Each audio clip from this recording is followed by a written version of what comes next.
इसमें आज विश्व इतिहास की प्रमुख घटनाएं, विश्व इतिहास की प्रमुख घटनाएं, ये घटनाएं का नाम और यह है तिथि का नाम। पहला लिखा है कि वाटरलू का युद्ध कब हुआ था? 1815 ईस्वी में। वाटरलू का युद्ध कब हुआ था? 1815 ईस्वी में हुआ था। ट्रैफलगर युद्ध कब हुआ था? 805 ईस्वी में। ट्रैफलगर युद्ध कब हुआ था? 805 ईस्वी में। भारत का सतवर्षीय युद्ध कब हुआ था? 1336 से 1453 ईस्वी। कब? 1453 ईस्वी में हुआ था सतवर्षीय, यह सप्तवर्षीय युद्ध, ध्यान दीजिएगा। सतवर्षीय युद्ध कब हुआ था? 1336 से 1453, 1336 से 1453 ईस्वी के बीच। सप्तवर्षीय युद्ध कब हुआ था? 1756 से 1763 ईस्वी के बीच। कब हुआ था? 1756 से 1763 ईस्वी के बीच। ओके, नेक्स्ट पढ़ेंगे क्रीमिया का युद्ध 1854 से 1856 के बीच। क्रीमिया का युद्ध बहुत बार पूछा जाए, पॉपुलर क्वेश्चन है। 1854 से 1856 के बीच। फॉकलैंड युद्ध 1982। फॉकलैंड युद्ध कब हुआ था? फॉकलैंड युद्ध 1982 ईस्वी में। वर्साई की संधि 1919 ईस्वी। वर्साई की संधि कब हुई थी? 1919 ईस्वी में हुआ था। टाइटैनिक जहाज डूब गया 1912 ईस्वी। कब डूब गया? 1912। क्वेश्चन पूछेगा आपको कि टाइटैनिक जहाज कब डूब गया? 1912।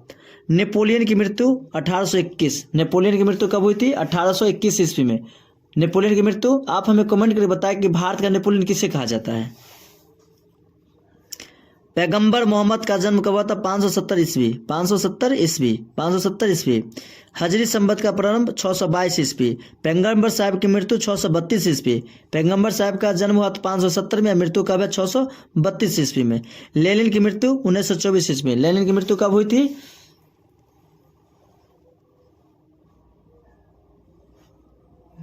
बताएंगे हमें।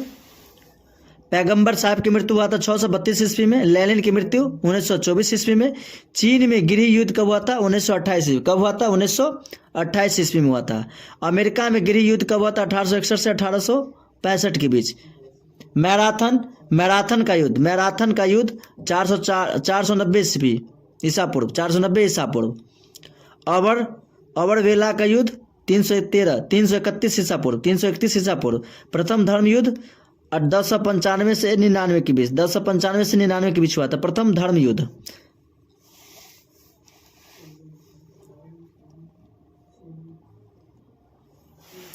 नेक्स्ट बताएंगे अमेरिकी स्वतंत्रता का युद्ध कब हुआ था? 1776 से 1883 ईस्वी में। बल्कन युद्ध कब हुआ था? 1912 से 1913 के बीच। बल्कन युद्ध 1912 से 13 ईस्वी में। चीन जापान युद्ध 1894 से 95 ईस्वी में। बोल्शेविक क्रांति 1917 ईस्वी में। बोल्शेविक क्रांति कब हुआ था? 1917 ईस्वी में हुआ था। स्पेन में गृह युद्ध हुआ था 1936 ईस्वी में। कब हुआ था? 1936 ईस्वी में हुआ था। रूस जापान युद्ध 1904 से 1905 के बीच हुआ था। लोजान की ये संधि 1923 ईस्वी में हुआ था। नेक्स्ट देखने वाले हैं इंग्लैंड में गौरवपूर्ण क्रांति कब हुआ था? 1688 ईस्वी में। फ्रैंकफर्ट का संधि कब? 1871। मोस्ट पॉपुलर क्वेश्चन है, पूछेगा ही कि फ्रैंकफर्ट की संधि कब हुई थी? 1871 ईस्वी में हुआ था। नेक्स्ट टॉपिक देखने वाले 2 प्रमुख राशियां एवं उनके चिन्ह। प्रमुख राशियां एवं उनके चिन्ह। प्रमुख राशियां एवं उनके चिन्ह। मीन राशि मछली। मीन राशि किससे संबंधित है? मछली से संबंधित है। कुंभ राशि घड़ा लिखा है। मकर राशि मगर। धनु राशि धनुष। वृश्चिक राशि बिच्छू। तुला राशि तराजू। तुला राजू किससे संबंधित है? तराजू से।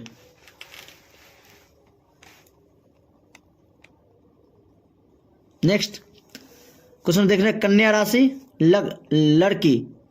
कन्या राशि लड़की से। सिंह राशि शेर। कर्क राशि केकड़ा। कर्क राशि किससे संबंधित है? केकड़ा से संबंधित है। केकड़ा आप लोग खाए हैं कभी? तो कमेंट करके बताइए यस या नो। मिथुन राशि स्त्री पुरुष। मिथुन राशि स्त्री पुरुष। वृषभ राशि बैल। मेष राशि भेड़। मेष राशि किसके संबंधित है? भेड़ से संबंधित है। नेक्स्ट टॉपिक नंबर 3 देखने वाले हैं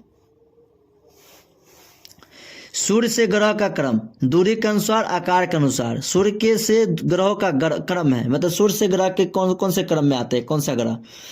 तो इधर देख रहे हैं दूरी के अनुसार है, लिखे आकार के अनुसार। दूरी के अनुसार है पहले बुध, शुक्र, पृथ्वी, मंगल, बृहस्पति, शनि, यूरेनस और वरुण। मतलब दूरी के अनुसार पृथ्वी 3 नंबर पे है और आकार के अनुसार पहला का नाम है बृहस्पति, शनि, अरुण, वरुण, पृथ्वी। आकार के स्थान पे आएगा 6ठा नंबर पर और दूरी के अनुसार आएगा 3रा नंबर पर। ओके, तो दूरी के अनुसार आप यहाँ देख रहे होंगे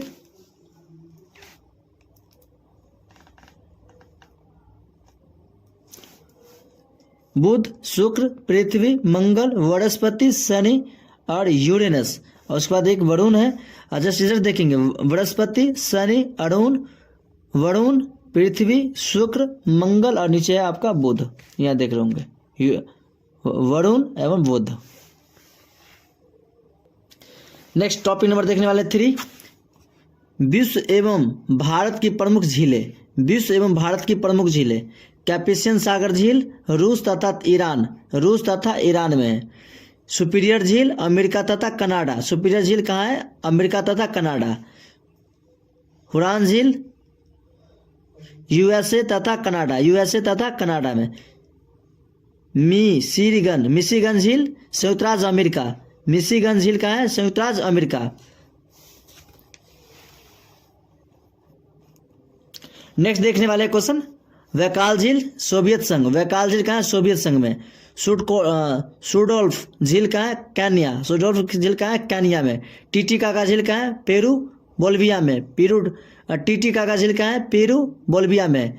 रेंडियर झील कनाडा। रेंडियर झील कहाँ है? कनाडा में। डलहौजी झील कहाँ है? फ्लोरिडा। डलहौजी कहाँ है? फ्लोरिडा में है। डल झील जम्मू कश्मीर। बुलर झील जम्मू कश्मीर में। डल और बुलर झील कहाँ है? जम्मू कश्मीर में। मीठे पानी का झील है ये। नेक्स्ट, राजसमंद झील राजस्थान। सांभर झील राजस्थान। सांभर इडली के साथ जब सांभर खाते हो कहाँ पे? राजस्थान में। हुसैन सागर झील आंध्र प्रदेश। पुलिकट झील तमिलनाडु। क्या लिखे है? पुलिकट झील का है? तमिलनाडु। लोकटक झील का है? मणिपुर। लोकटक झील का है? मणिपुर में। लोकटक झील का है? मणिपुर में। शेषनाग झील जम्मू कश्मीर। जयसमंद झील का है? राजस्थान।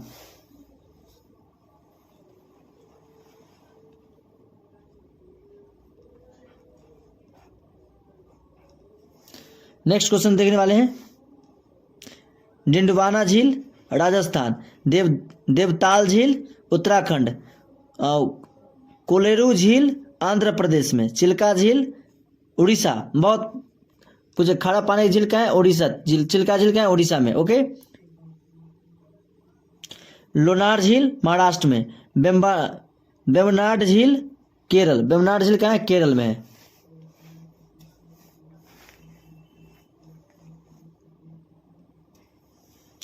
नेक्स्ट देखने वाले मानस बल झील क्या है? जम्मू कश्मीर। मानस बल झील क्या है? जम्मू कश्मीर। मानस बल झील जम्मू कश्मीर। मानस बल झील जम्मू कश्मीर। पिछौला झील राजस्थान। मालाताल झील उत्तराखंड में। खुरपाताल झील उत्तराखंड। अनंतनाग झील जम्मू कश्मीर। जितने नाग झील मिलेगा आप जम्मू कश्मीर मारेंगे। कौन मारेंगे? जम्मू कश्मीर मारेंगे। नेक्स्ट टॉपिक देखने वाले हैं, महाजनपद एवं राजधानी। कौन सी महाजनपद की राजधानी कहाँ थी उसके बारे में आप जानेंगे।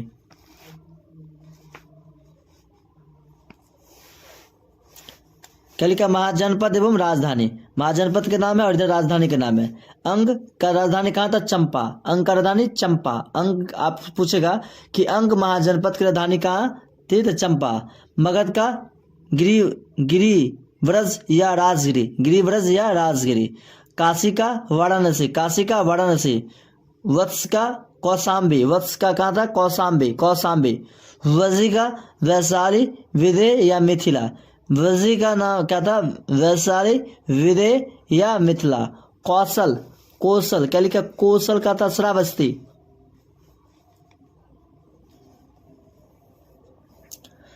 कौशल का कहाँ था? श्रावस्ती। अवंती, उज्जैन, मसमती। मल्ला का कुशावती, पंचाल का अहिछत्र या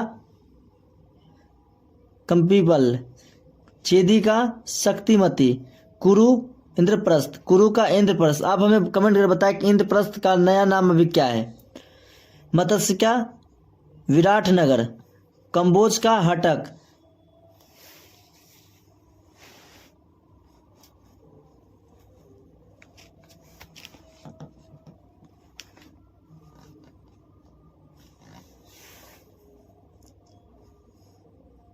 विराट, कंबोज का हटक, सुरसेन का मथुरा, असमक का पोटली या पोतन, गांधार का तक्षशिला, गांधार का राजधानी कहाँ थी? तक्षशिला, इसके क्या थी? राजधानी।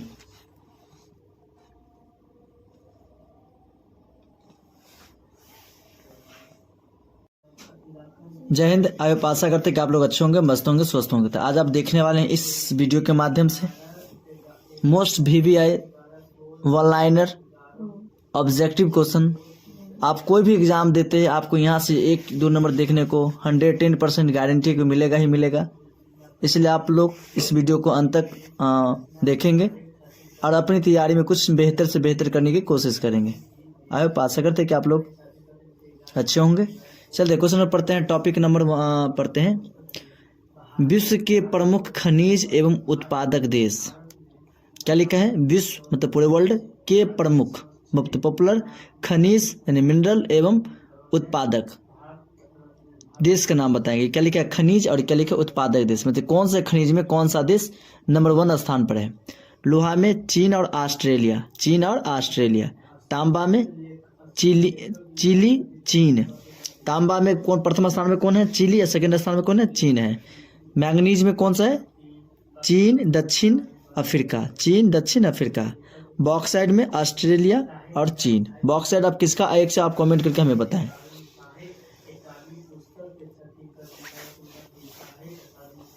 पढ़ने वाले जास्ता चीन पेरू। जास्ता में कौन है? चीन पेरू। टीन में चीन इंडोनेशिया। चीन उत्पादन में कौन सा रहा? चीन और इंडोनेशिया। सोना चीन और ऑस्ट्रेलिया। सोना में कौन है? चीन और ऑस्ट्रेलिया नंबर 1 पे है। ओके। देखने वाले चांदी मैक्सिको और चीन। कौन है? मैक्सिको और चीन है। मैक्सिको और चीन। हीरा में रूस ऑस्ट्रेलिया, रूस और ऑस्ट्रेलिया। पारा मतलब मरकरी। मरकरी जो आप लोग जानते होंगे कि इसका प्रयोग कहाँ किया जाता है। ये एक ऐसा धातु है जो विद्युत का सुचालक है। अपवाद में एक्सेप्शनल जिसे हम बोल सकते हैं। पारा चीन और स्पेन। अब्रक में है चीन और अमेरिका। अब्रक में कौन सा? चीन और अमेरिका।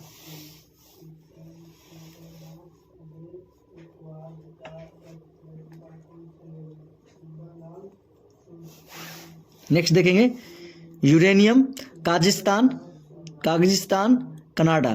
थोरियम में ब्राजील ऑस्ट्रेलिया। थोरियम के उत्पादन में कौन है? ब्राजील और ऑस्ट्रेलिया है। टंगस्टन में चीन और रूस। अब हमें बताएंगे टंगस्टन का उपयोग कहाँ करते हैं हम लोग। नेक्स्ट देखिए प्लेटिनम दक्षिण अफ्रीका रूस, दक्षिण अफ्रीका रूस। क्रोमियम में दक्षिण अफ्रीका जिम्बाब्वे। क्रोमियम के उत्पादन में पहला स्थान में कौन है? दक्षिण अफ्रीका और जिम्बाब्वे। सीसा के उत्पादन में चीन और ऑस्ट्रेलिया, चीन और ऑस्ट्रेलिया। प्लेटिनियम पेट्रोलियम सऊदी अरब रूस, सऊदी अरब रूस।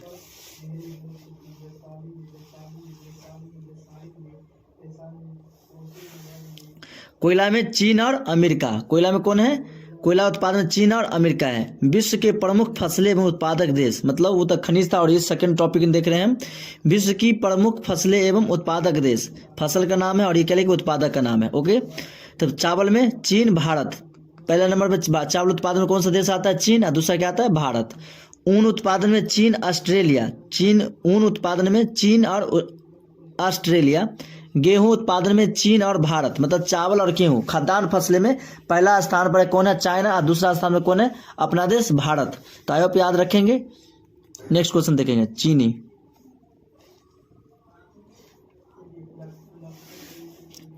चीनी उत्पादन में ब्राजील और भारत। चीन में कौन है? सेकेंड स्थान पर भारत, फर्स्ट स्थान पर ब्राजील।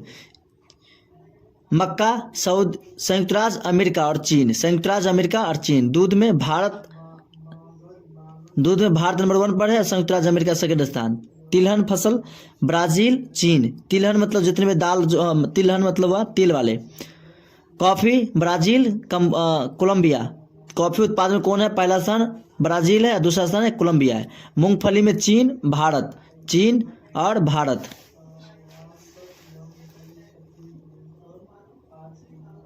नहीं देखने वाले तंबाकू, क्या देखने वाले हैं? तंबाकू के उत्पादन में चीन भारत ब्राजील, भारत ब्राजील तंबाकू। कपास चीन भारत, कपास चीन भारत। जौ रूस कनाडा, जौ के उत्पादन में कौन है? रूस और कनाडा है। ओके। सोयाबीन में संयुक्त राज्य अमेरिका और चीन, सोयाबीन में संयुक्त राज्य अमेरिका और चीन। चाय चीन भारत, चाय के उत्पादन में कौन है? चीन और भारत। कहवा मतलब कॉफी ब्राजील और वियतनाम। कौन सा? वियतनाम। ओके। रबर के उत्पादन में थाईलैंड इंडोनेशिया, थाईलैंड इंडोनेशिया। गन्ना के उत्पादन ब्राजील भारत, ब्राजील भारत।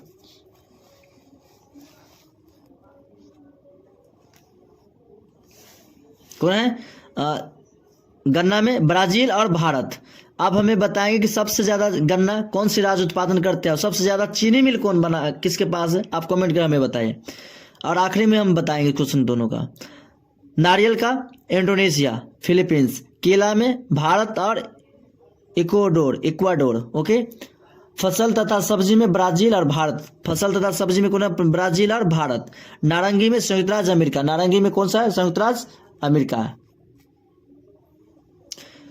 लौंग के उत्पादन में तंजानिया भारत, तंजानिया भारत। पशु में भारत और ब्राजील, पशु के उत्पादन में कौन है?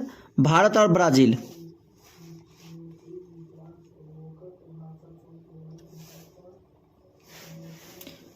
भेड़ के उत्पादन में ऑस्ट्रेलिया चीन। बकरी में चीन भारत, बकरी में चीन भारत। जूट भारत बांग्लादेश, जूट भारत और बांग्लादेश। चीन शक्कर में Brazil Bharat, Brazil Bharat. Okay. अब आप समझ गए होंगे। चलिए नेक्स्ट टॉपिक पे बात करते हैं। टॉपिक नंबर देखने वाले 3, भारतीय नगरों के प्राचीन नाम। मतलब वर्तमान में नाम अभी क्या है, अब प्राचीन में नाम क्या था? भारतीय नगरों के प्राचीन में नाम क्या थे? वर्तमान नाम और क्या लिखा? प्राचीन नाम। ओके। देखने वाले क्या लिखा? इलाहाबाद, पहले नाम था प्रयागराज, फिर इलाहाबाद को फिर बदल के रख दिया गया प्रयागराज। अभी क्या नाम ना हो गया? फिर प्रयागराज हो गया। चेन्नई, मद्रास का नया नाम क्या हो गया है? चेन्नई। मद्रास पहले हम बोलते थे, अभी क्या नाम बोलते हैं? चेन्नई बोलते हैं। ओके। गुवाहाटी का बोलते हैं गुवाहाटी, पहले था गुवाहाटी, अब गुवाहाटी।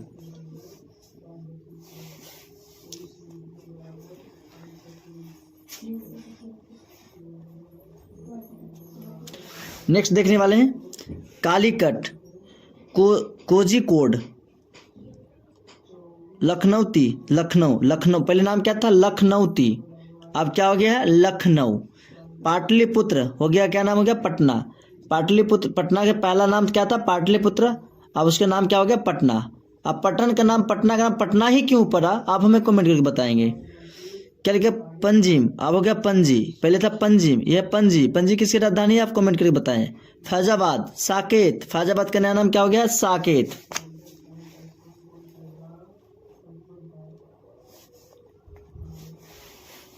क्या? बड़ौदा, अब है बड़ौदा, पहले क्या था? बड़ौदा, फिर हो गया बड़ौदा, सेम नाम है। विजयपट्टनम, विशाखापट्टनम, पहले था क्या? विजयपट्टनम था, अब हो गया विशाखापट्टनम। तब पहले कानपुर देहात, अब हो गया ब्रह्मवर्थ। इंद्रप्रस्थ, अब हो गया दिल्ली का पूरा नाम क्या था? इंद्रप्रस्थ। अब ये भी क्वेश्चन पूछेगा कि इंद्रप्रस्थ किसका नाम था? दिल्ली का पुराना नाम क्या है? इंद्रप्रस्थ। क्या नाम है? इंद्रप्रस्थ। कलकत्ता का नाम होगा कोलकाता, क्या लिखा? कलकत्ता, आप क्या बोलेंगे? कोलकाता। अभी भी गांव घर में आपको कलकत्ते कहता होगा, कोलकाता नहीं कोई कहता है। कलकत्ता से लिया रे, कलकत्ता से लिया, मतलब कोलकाता, पहले नाम था कलकत्ता, अब हो गया कोलकाता। ओके।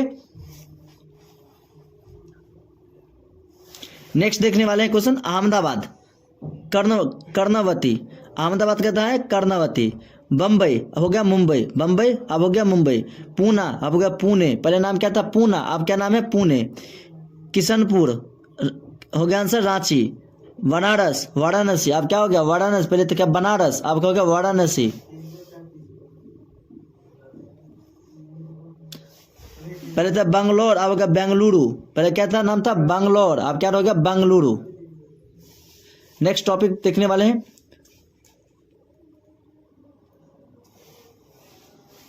भारत की प्रमुख सांस्कृतिक संस्थाएं, भारत की प्रमुख सांस्कृतिक संस्थाएं, सांस्कृतिक संस्था का नाम और स्थापना वर्ष कि कौन सा संस्था को कब स्थापना हुआ था।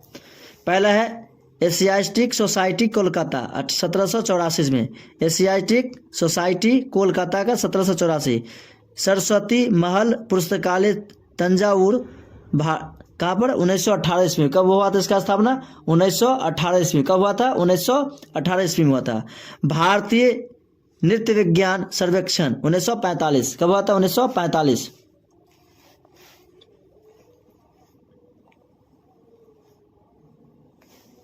नेक्स्ट क्वेश्चन देखने वाले हैं।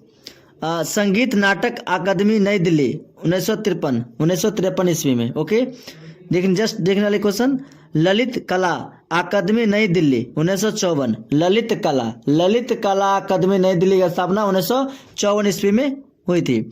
साहित्य अकादमी नई दिल्ली 1954।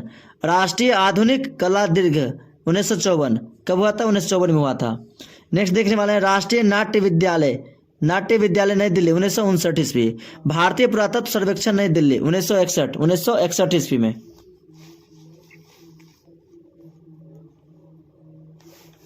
नेक्स्ट देखने वाले खुदा बख्श ओरिएंटल पब्लिक लाइब्रेरी पटना 1891 ईस्वी। कब हुआ था? 1891 ईस्वी में हुआ था। राष्ट्रीय फिल्म विकास निगम 1980 ईस्वी। राष्ट्रीय फिल्म विकास निगम 1980 ईस्वी। राष्ट्रीय संस्कृति परिषद 1983 ईस्वी में। कब हुआ था? राष्ट्रीय संस्कृति परिषद 1983 ईस्वी। राष्ट्रीय मानव संग्रहालय 1985 ईस्वी। 1985 ईस्वी में हुआ था। नेक्स्ट नेशनल बुक ट्रस्ट नई Delhi, national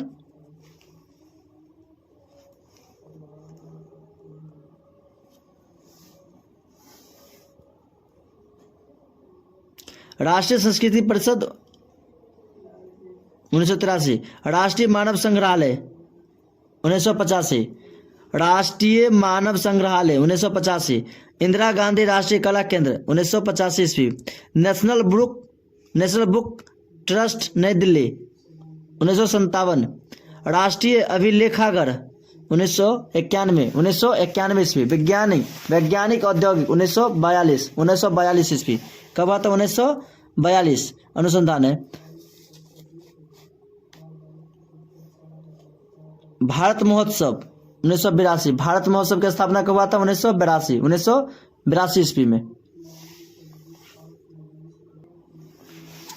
next topic number 4, प्रमुख भारतीय शासक तथा उपाधि। मतलब कौन शासक का उपाधि क्या था? उपाधि का मतलब टाइटल। प्रमुख भारतीय शासक तथा उपाधि, भारतीय शासक का नाम और ये उपाधि का नाम। बिंदुसार का नाम है अमित्र घात। क्या कहते हैं? अमित्र घात।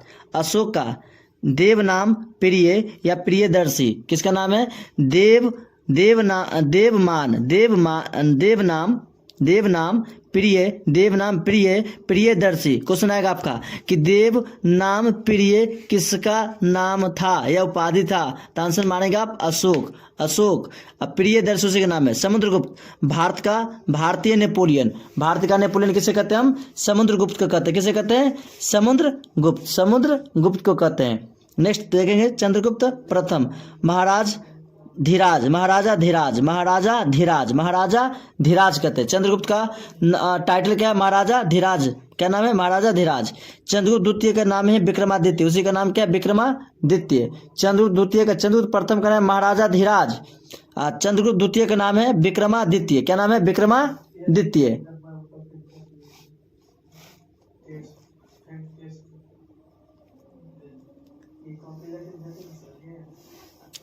हर्षवर्धन शिलादित्य।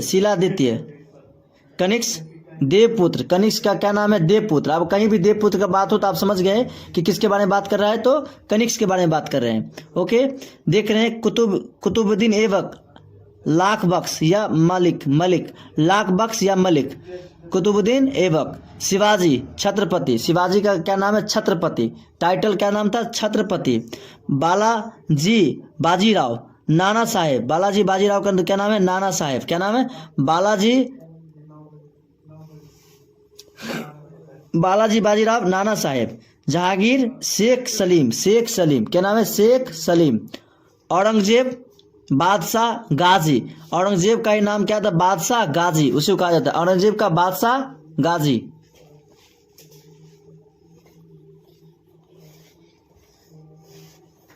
नेक्स्ट देखने वाले हैं पुलकेशिन द्वितीय परमेश्वर। पुलकेशिन द्वितीय परमेश्वर। महेंद्र वर्मन प्रथम विचित्र चित्त। नरसिंह वर्मन प्रथम का वातापीकोंड महामहल मल्ल। गोविंद तृतीय जगतुंग। विक्रमादित्य चतुर्थ त्रिभुवन मल्ल। विक्रमादित्य चतुर्थ त्रिभुवन मल्ल। विक्रमादित्य द्वितीय नरेंद्र मृगराज। राजा राजराज। जय जगमोंड चोला मार्तंड।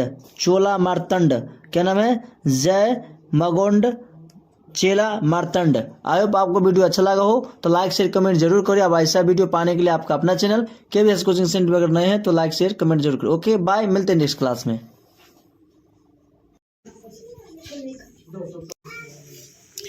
हेलो एवरीवन, कैसे आप लोग? आशा करते अच्छे होंगे, मस्त होंगे, स्वस्थ होंगे। आज आप देखने वाले इस वीडियो के माध्यम से क्लास 10th इकोनॉमिक्स यानी अर्थशास्त्र से आपको मोस्ट VVI सब्जेक्टिव क्वेश्चन देखने को मिलेगा। तो आई होप आप लोग आशा करते हैं कि अंत तक देखेंगे और अपने पढ़ाई में कुछ बेहतर करने की कोशिश करेंगे, क्योंकि टाइम बहुत नज़दीक आ चुका है।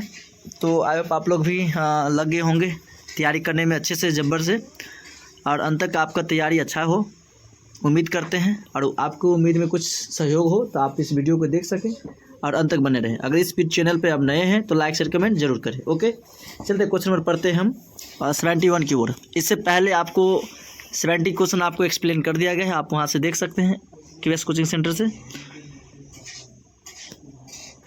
क्या लिखा है क्वेश्चन? अर्थव्यवस्था की संरचना को कितने भागों में बांटा गया है? अर्थव्यवस्था की संरचना को कितने भागों में बांटा गया है? आंसर लिखेंगे अर्थव्यवस्था की संरचना को 3 भागों में बांटा गया है। कितने भागों में बांटा गया है? 3 भागों में। कितने भागों में बांटा गया है? 3 भागों में बांटा गया। पहला प्राथमिक क्षेत्र, आपको एक बार पढ़ने की ज़रूरत है, ज़िंदगी में कभी पढ़ने की ज़रूरत नहीं होगा। एक बार आप बारीकी से पढ़ लीजिए। अब नीचे रहिए। पहला क्या लिखा? प्राथमिक क्षेत्र। क्या लिखा है? प्राथमिक क्षेत्र को कृषि क्षेत्र भी कहा जाता है। प्राथमिक क्षेत्र क्या कहा जाता है? कृषि क्षेत्र भी कहा जाता है। इसके अंतर्गत कृषि, पशुपालन, मछली पालन एवं जंगलों से प्राप्त वस्तुएं आती है। समझ गए? प्राथमिक क्षेत्र किसे कहेंगे? प्राथमिक क्षेत्र कृषि क्षेत्र को कहते हैं। प्राथमिक क्षेत्र को कृषि क्षेत्र भी कहा जाता है। आपको ऑब्जेक्टिव मिलेगा कि कृषि क्षेत्र किसे कहते हैं, तो प्राथमिक क्षेत्र। इसमें क्या क्या आता है? तो कृषि से आएगा संबंधित। इसके अंतर्गत क्या आएगा? कृषि, पशुपालन, मछली पालन एवं जंगलों से प्राप्त वस्तुएं आती है।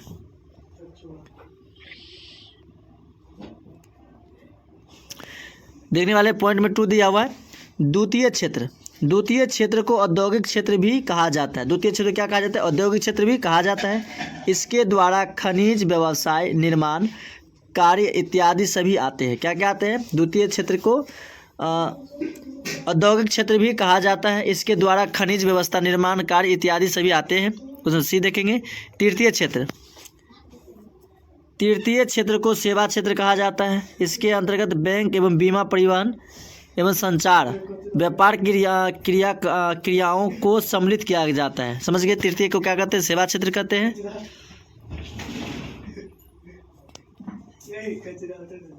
क्वेश्चन देखें 72। अर्थव्यवस्था के कितने प्रकार होते हैं? अर्थव्यवस्था के कितने प्रकार होते हैं?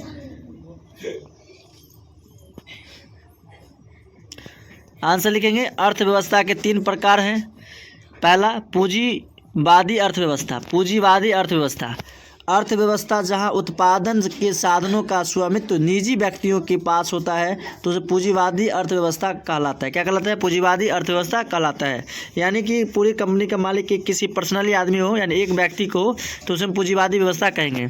जैसे America, Japan, France, Australia. America, Japan, France, Australia. Next देखने वाले B समाजवादी अर्थव्यवस्था। क्या देखने वाले? समाजवादी अर्थव्यवस्था। वह अर्थव्यवस्था जहां उत्पादन के साधनों का स्वामित्व मतलब मालिक एवं संचालन देश की सरकार के पास होता है। क्या होता है? समाजवादी मतलब समझ गए कि कोई भी उत्पादन के जो साधन होंगे उसका स्वामित्व यानी संचालन करने वाला देश की सरकार के पास होता है, उसे हम सामाजिक अर्थव्यवस्था कहा जाता है या सामाजिक अर्थव्यवस्था कहते हैं। थर्ड होता है मिश्रित अर्थव्यवस्था। क्या होता है? मिश्रित अर्थव्यवस्था किसे कहते हैं? मिश्रित अर्थव्यवस्था किसे कहते हैं? आंसर लिखेंगे पूंजीवादी अर्थव्यवस्था एवं समाजवादी अर्थव्यवस्था के मिश्रण को मिश्रित अर्थव्यवस्था कहा जाता है। जैसे भारत एक मिश्रित अर्थव्यवस्था है। क्वेश्चन आपसे पूछेगा कि भारत में कौन सा अर्थव्यवस्था है, तो मिश्रित अर्थव्यवस्था है, क्योंकि यहाँ पर्सनली आदमी का भी और सरकार का जो नेतृत्व होता है उसके अनुसार दोनों को मिलाकर जो बनाते हैं उसे मिश्रित अर्थव्यवस्था कहते हैं। आई होप आप समझ गए होंगे। चलिए नेक्स्ट क्वेश्चन पढ़ते हैं। 73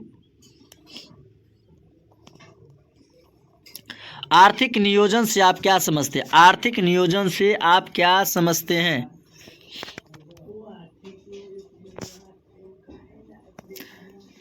राष्ट्र की प्राथमिकताओं के अनुसार देश के संसाधनों का विभिन्न विकास सकारात्मक क्रियाओं में प्रयोग करना है। आर्थिक नियोजन कहा जाता है। क्या कहा जाता है? आर्थिक नियोजन कहा जाता है। राष्ट्र की प्राथमिकताओं के अनुसार देश के संसाधनों का विभिन्न विकास सकारात्मक क्रियाओं में प्रयोग करना है। आर्थिक नियोजन कहा जाता है। क्या कहा जाता है? आर्थिक नियोजन कहा जाता है। क्वेश्चन पढ़ेंगे 74 सतत विकास से आप क्या समझते हैं? सतत विकास से आप क्या समझते हैं? आंसर लिखेंगे ऐसा विकास जो हमेशा जारी रह सके। ऐसा विकास जो हमेशा जारी रह सके, टिकाऊ बना रह सके, उसे सतत विकास कहते हैं। क्या कहते हैं? सतत विकास कहते हैं। सतत विकास में न केवल वर्तमान पीढ़ी बल्कि आने वाली पीढ़ियों के लिए विकास का भी ध्यान रखा जाता है।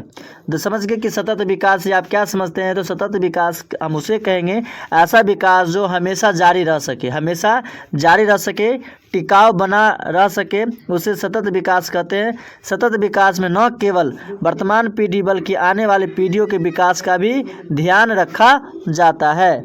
नेक्स्ट क्वेश्चन आप पढ़ेंगे 75 समावेशी विकास से आप क्या समझते हैं? समावेशी विकास से आप क्या समझते हैं? समावेशी विकास से आप क्या समझते हैं? तो आंसर समझेंगे आर्थिक विकास की जिस पद्धति या प्रक्रिया से, जिस लिखना है जीत लिखा है यहाँ पर, जिस होगा, जिस पद्धति या प्रक्रिया से समाज के सभी वर्गों का जीवन होगा, यहाँ रॉन्ग लिखा बाय मिस्टेक, सॉरी। जीवन स्तर ऊंचा होता जाए तथा समाज का कोई भी वर्ग विकास के लाभ से अछूता नहीं रह सके, ऐसे विकास की क्रिया को समावेशी विकास कहा जाता है। समावेशी मतलब सबका विकास होना चाहिए। समावेशी विकास मतलब समझ गए कि आर्थिक विकास की जिस पद्धति या प्रक्रिया से समाज के सभी वर्गों का जीवन स्तर ऊंचा होता है। क्या होता है? ऊंचा होता है तथा समाज का कोई भी वर्ग विकास के लाभ से अछूता नहीं रह सके, ऐसी विकास की क्रिया को समावेशी विकास कहते हैं। नेक्स्ट क्वेश्चन पढ़ेंगे 76 मुद्रा विनिमय प्रणाली क्या है? मुद्रा विनिमय प्रणाली क्या है? विनिमय का मतलब होता है अदला बदली, हेर फेर, बदला बदली करना। तो लिखेंगे आंसर वस्तुओं एवं सेवाओं का विनिमय जब मुद्रा के द्वारा किया जाता है तो उससे मुद्रा विनिमय प्रणाली कहा जाता है। मतलब मुद्रा विनिमय प्रणाली क्या है?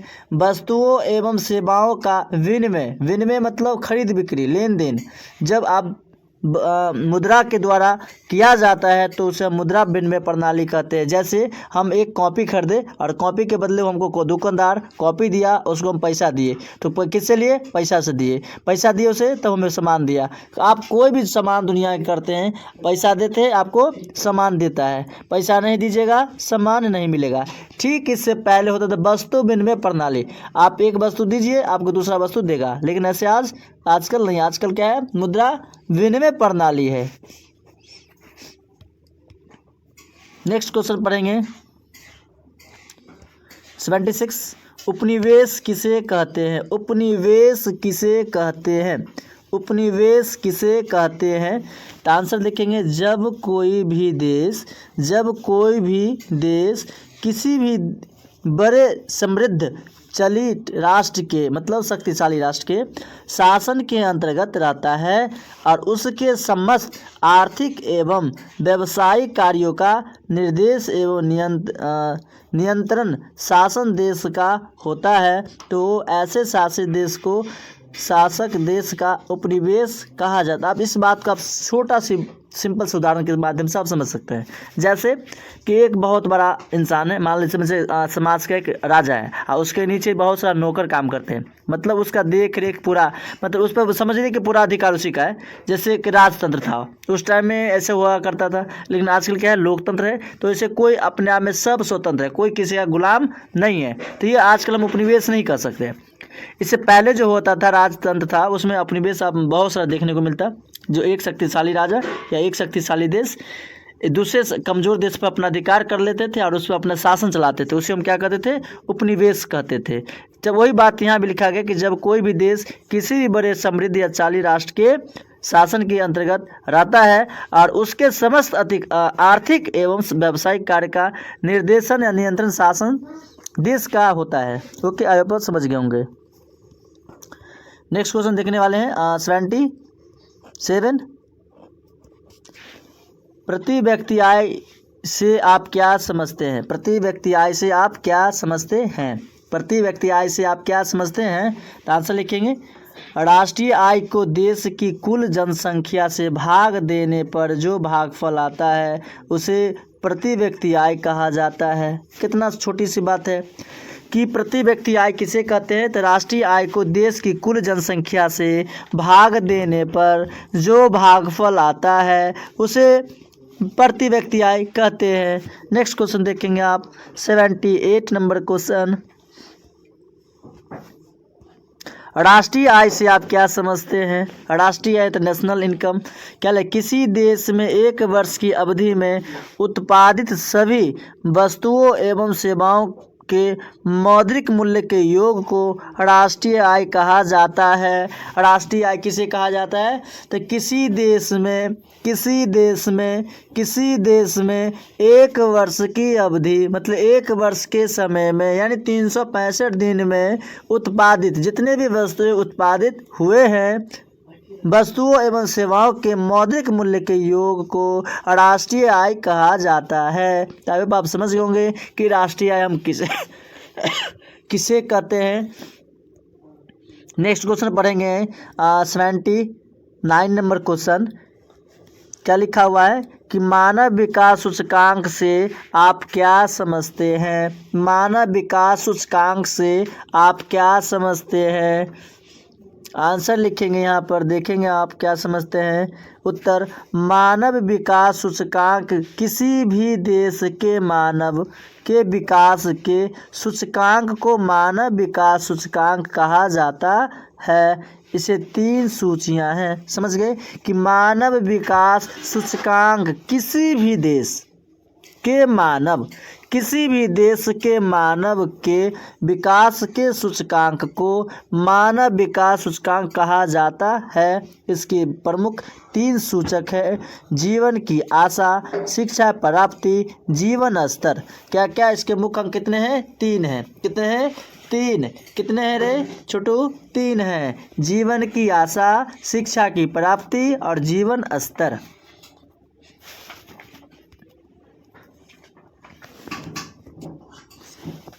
नेक्स्ट क्वेश्चन देखने वाले हैं 80 नंबर। आधारिक संरचना क्या है? आधारिक संरचना क्या है? आंसर देखेंगे ध्यान से। अब पेन को उतारिए, चुपके से कोनो गली में बैठ के फटाफट नोट कीजिए और बेहतर बर से बेहतर करने की कोशिश करिए। मिल जाए नदी तो समंदर की तलाश कीजिए, मिल जाए नदी तो समंदर की तलाश करें। टूट जाता है शीशा पत्थर की चोट से, टूट जाती है शीशा पत्थर की चोट से। ऐसे शीशा तलाश कीजिए कि पत्थर टूट जाए। अब आप उस मुकाम पे आप लोग पहुंच चुके हैं। आप दिखा देना है अपने जलवा को कि आप क्या कर सकते हैं। आप अपनी माँ बाप का शेर है, आप उसका नाज है, उसका आप गर्व है, आप उसको सिर ऊंचा करके दिखा सकते हैं। आप में वो जुनून है, वो जज्बा है कि आप उसको निखार सकते हैं। मंजिल मिले या ना मिले ये तो मुकद्दर की बात है, मंजिल मिले या ना मिले तो मुकद्दर की बात है। प्रयास ना करिए तो गलत बात है। आपको रिजल्ट आएगा, 110% अच्छा रिजल्ट आएगा, उसका चिंतन छोड़ दीजिए। आपका जो टाइम है अभी बचा हुआ, उस टाइम में बेहतर से बेहतर करने की कोशिश कीजिए। चलते क्वेश्चन नंबर 80 की ओर। क्या लिखा है? आधारिक संरचना क्या है? आधारिक संरचना का वह मतलब उन सुविधाओं तथा सेवाओं से है जो देश के आर्थिक विकास के लिए सहायक होते। क्या होते हैं? सहायक होते हैं। जैसे बिजली, परिवहन, संचार, बैंकिंग, स्कूल, कॉलेज, अस्पताल इत्यादि। क्या है? आधारिक संरचना है। क्या है? आधारिक संरचना है। आई होप आप समझ गए होंगे। चलिए क्वेश्चन में देखने वाले 81।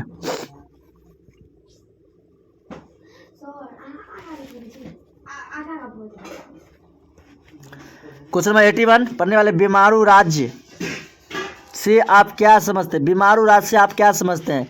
बीमारू राज्य के अंतर्गत उत्तर भारत के निम्नलिखित राज्य आते हैं जो इस प्रकार है। बीमारू राज्य के अंतर्गत उत्तर भारत के निम्नलिखित राज्य आते हैं जो इस प्रकार है। बिहार, मध्य प्रदेश, असम, राजस्थान तथा उत्तर प्रदेश, यह सभी बीमारू राज्य के अंतर्गत आते हैं। अब आप ऑब्जेक्टिव में कहीं एक ऑब्जेक्टिव देखे होंगे, कहीं कहीं बिहार तो कहीं देखते होंगे मध्य प्रदेश, लेकिन आपको यहाँ पर लगातार सारे राज्य के नाम याद रखना है। बिहार, मध्य प्रदेश, असम, राजस्थान, उत्तर प्रदेश।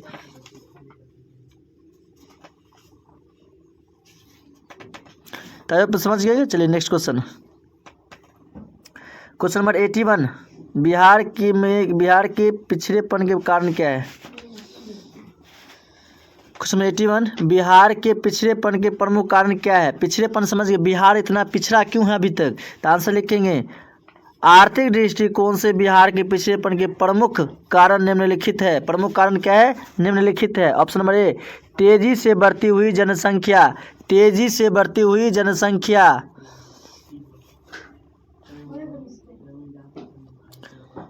भी देखेंगे आधारित संरचना का अभाव, कृषि पर निर्भरता, बाढ़ एवं सुखाड़ से नुकसान, औद्योगिक पिछड़ेपन, गरीबी, कुशल प्रशासन का अभाव। कुशल प्रशासन का अभाव। आप समझिए बिहार के पिछड़ेपन का ये सब क्या एक रीजन है।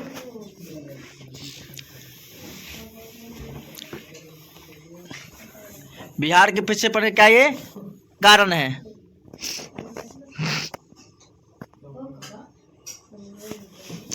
नेक्स्ट देखने वाले 82 नंबर क्वेश्चन।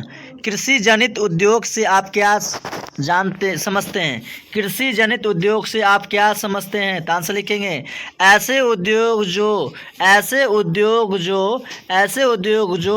कृषि उत्पादन पर आश्रित है, केवल कृषि पे ही निर्भर है, उसे हम कहें कृषि जनित उद्योग। समझ गए ना क्या कर रहा है? ऐसे उद्योग जो कृषि उत्पादन पर आश्रित है। आश्रित मतलब निर्भर, आश्रित मतलब होता निर्भर है, अथवा जिनके उत्पादन में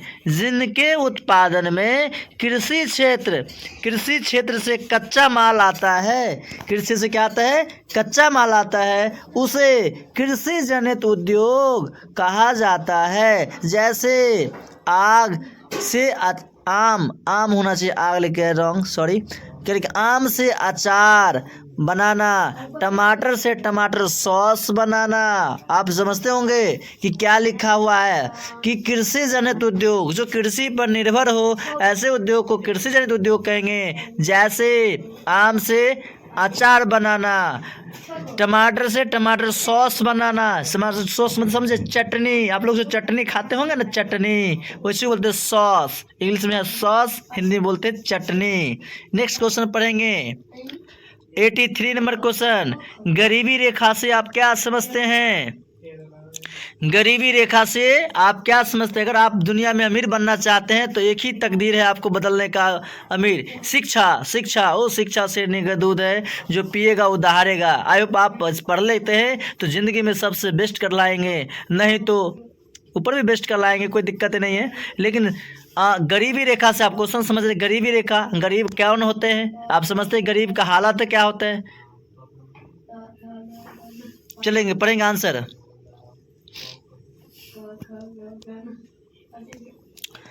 गरीबी को निर्धारित करने के लिए योजना आयोग द्वारा सीमांकन किया गया है, सीमांकन यानी आकर्षक किया गया है।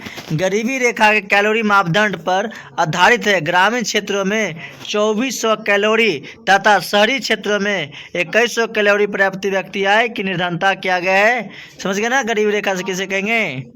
चलिए नेक्स्ट क्वेश्चन पढ़ेंगे। नरेगा से आप क्या समझते हैं? नरेगा, नरेगा से जैसे मनरेगा होता है ना, मनरेगा, तो नरेगा, नरेगा के अपन मनरेगा होना चाहिए था, मनरेगा, मनरेगा, मनरेगा से आप क्या समझते हैं? मनरेगा ये ग्रामीण रोजगार देने की एक राष्ट्रीय योजना है। मनरेगा समझ गए ना? मनरेगा क्या है? नरेगा नहीं होता कुछ, या नौ का जगह म होगा, आप लिख लीजिए म, मनरेगा। मनरेगा से आप क्या समझते हैं? मनरेगा ग्रामीण रोजगार देने की एक राष्ट्रीय योजना है। इसके अंतर्गत ग्रामीण मजदूरों को साल में कम से कम 100 दिनों के लिए रोजगार देने की व्यवस्था की गई है। समझ गए ना? ग्रामीण मजदूरों को साल में यानी एक साल में कम से कम 100 दिनों के लिए रोजगार देने की व्यवस्था की गई है। को 25 अगस्त 2005 को इस कानून को द्वारा अधिनियमित पारित किया गया था। क्योंकि मनरेगा कानून कब बना? 25 अगस्त 2005 ईस्वी को इसे कानूनी के द्वारा अधिनियमित किया गया है। नेक्स्ट क्वेश्चन पढ़ेंगे आप, क्वेश्चन 85। गरीबी गरीबी को जन्म देता है कैसे? गरीबी गरीबी को जन्म देती है कैसे? गरीबी गरीबी को जन्म देती है कैसे? आंसर लिखेंगे। गरीब इसलिए गरीब है, गरीब इसलिए गरीब है कि इनमें गरीबी के कारण उनके आय कम होती है। क्या होता है? गरीबी के कारण से क्या होती है? आय कम होती है। अशिक्षा और अज्ञानता के कारण बच्चों की जन्म अधिक होती है। मतलब क्या होते हैं? अब शिक्षा है नहीं शिक्षित, अब 4-5 को बच्चे जन्माएंगे और क्या उसको भरने पोषने में उतना गरीबी हो जाएगा। इसलिए कहते बच्चे मतलब बच्चा भी बाप होता है। कहता है जिमरमैन ने कि बच्चों की जन्म की अधिक होती है, जनसंख्या अधिक कर लेते हैं तथा उनकी अगली पीढ़ी अधिक गरीब हो जाती है। गरीब का कुछ चक्र ऐसे ही चलता रहता है। इसका अर्थ है कि गरीबी ही गरीबी का क्या देती है? जन्म देती है। मान लीजिए आप 2 आदमी हैं और आपको 2 को कितना हो जाएगा? 10 को धिया पुता हो गया। आप जो जितना अमीर है, आपका जो बेटा बेटी होगा उतना ही गरीब हो जाएगा। आपके पास 10 कट्ठा था, आप अकेले 10 कट्ठा का मालिक थे, लेकिन आपका जो बेटा होने वाला वो 10 कट्ठा क्या होगा? 1-1 कट्ठा का मालिक होगा। तो आप समझिए आप अमीर थे लेकिन वो क्या हो गया? गरीब हो गया। इसलिए गरीबी ने गरीबी को जन्म दिया। क्यों? अशिक्षा के कारण। इसलिए आप लोग पढ़िए लिखिए और एक कुशल और एक ईमानदार